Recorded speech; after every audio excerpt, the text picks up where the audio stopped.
గురుగారు, పౌర్ణమిని అనాధ్యాయన దినమని అంటారు. మరి శ్రావణ పౌర్ణమి నాడు వటువులు ఎందుకు వేదాధ్యాయాన్ని ప్రారంభిస్తారు? గురుకులాలలో పౌర్ణమి, అమావాస్య, అష్టమి, చతుర్దశి ఈ రోజులలో శిష్యులకు కొత్త పాఠాన్ని ప్రారంభించరు. కారణం, ఇవి అనధ్యయన దినాలు కనుక. కానీ శ్రావణ పౌర్ణమి నాడు మనం యజ్ఞోపవీతం మార్చుకుంటాం. వటువులకు వేదాధ్యయనాన్ని ఆ రోజు ప్రారంభిస్తాం. కారణం ఏమిటి అంటే, వేద విజ్ఞానాన్ని ప్రపంచానికి అందించినటువంటి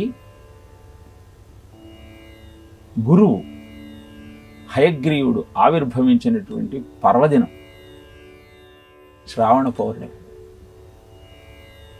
వేద విజ్ఞానాన్ని మధుకైటభులనే రాక్షసులు అపహరించి సముద్రంలో దాచిపెట్టారు. దేవతలు, మునులు అంతా శ్రీమన్నారాయణుని ప్రార్థిస్తే హయగ్రీవ అవతారం ఎత్తి మధుకైటభులను సంహరించి ఆ విజ్ఞానాన్ని ప్రపంచానికి అందించారు. అంతేకాకుండా శ్రవణము అంటే వేదము చెవి అని అర్థం. వేద విజ్ఞానాన్ని చెవిన వేసుకోవడానికి అనుకూలమైన ముహూర్తం. ఋగ్ సామ యజూగుంషి ఋషయ విదో విదుః సాహి శ్రీరమృత సతాం అని చెప్తుంది వేదం. అంటే ఋక్ సామ యజుర్వేదముల యొక్క సారాంశము తెలిసిన ఋషులను వేద విధులు అంటారు. వారిని ఈ వేదాధ్యయనానికి అనుకూలంగా ప్రేరేపిస్తూ రక్షించేటువంటిది శ్రవణ నక్షత్రం. అద్భుతమైన ఆ దివ్య వాణిని వారికి వినిపించిన ముహూర్తం శ్రవణ నక్షత్రం. వామనుడు ఆవిర్భవించి త్రివిక్రముడై భూమిని, అంతరిక్షాన్ని, ఆకాశాన్ని ఆక్రమించుకొని ఆసురి సంహారం చేసినటువంటి ముహూర్తం శ్రవణ నక్షత్రం.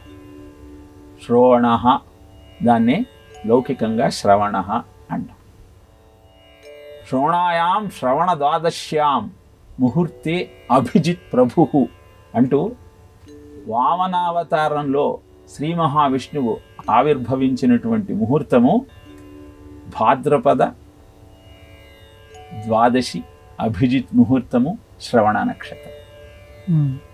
అందుకే ఋగ్ సామ యజుర్వేదాలను త్రయీ అంటారు. 3 నక్షత్రాల సమాహారమే శ్రవణ నక్షత్రం. శరాకారంలో ఉండేటువంటి శ్రవణ నక్షత్రం. శరాకారంలో ఎందుకు ఉంటుంది అంటే, విజ్ఞానము నీలో ఉన్న అజ్ఞానాన్ని ధ్వంసం చేసేటువంటి లక్షణం కలిగినది కనుక. శరాకారంలో నీలో ప్రవేశించి నీలో ఉన్న అజ్ఞానాన్ని అంతా అంతరింపజేసి అద్భుతమైనటువంటి సుజ్ఞానాన్ని నీలో ఉద్భవింపలే చేసేటువంటి ముహూర్తమే శ్రవణ నక్షత్రం. అందుకే శ్రవణ నక్షత్రంలో పుట్టిన వారికి వేదాధ్యయనం మీద అనురాగం ఉంటుంది.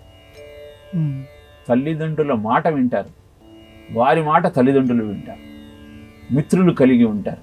జ్యోతిష్య శాస్త్రం చెబుతుంది ఈ విషయాన్ని. జ్యోతిష్యము అంటే వెలుగును చూపే మార్గము అని అర్థం. అలా